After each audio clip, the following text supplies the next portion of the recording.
My sister began to have panic attacks in the mid-'80s.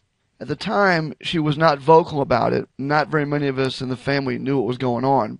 And she began to act in very strange ways, very odd. Now, looking back on it, I can tell you what was happening. And looking back on it, a lot of what we thought was antisocial behavior was her having fear, having anxiety, unable to do some of the things that you would expect. And I hesitate to use the word normal here.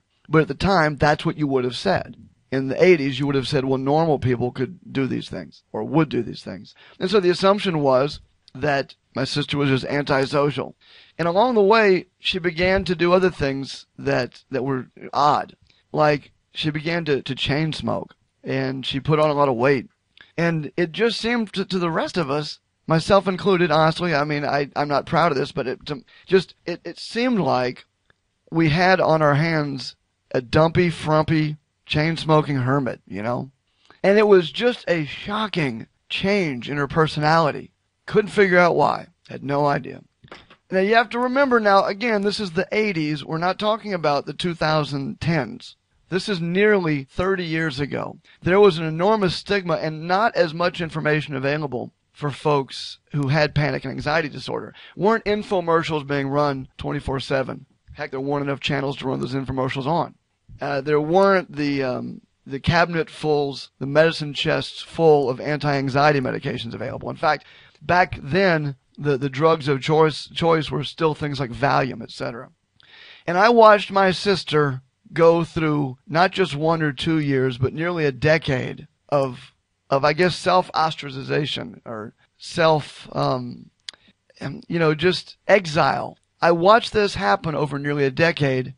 And by the time I figured out what was going on and she began to open up about it, it wasn't too late for her to get help, but it was too late to go back and give her the life and help her have the life that she missed for a decade.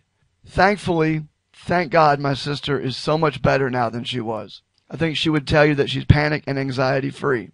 But it took work, it took time, and it took efforts, and it took programs, and it took the sorts of things which we have available to us today that were not available 30 years ago. If you can hear my voice wherever you're sitting right now, you know that feeling of anxiety, you know that feeling of panic, you know on the inside what it's doing to you. The difference is this is not 1983, this is the year 2013. You have an opportunity to take advantage of the links on this page. If you're watching this on YouTube, the more information section of this video, to find out some more information about some things which are available to you. Investigate this stuff. Look into it.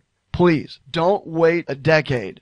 You don't have to wait a decade. Maybe 30 years ago, because of the stigma, maybe it'd be more understandable that you would wait, or you'd have some fears beyond just your normal panic and anxiety.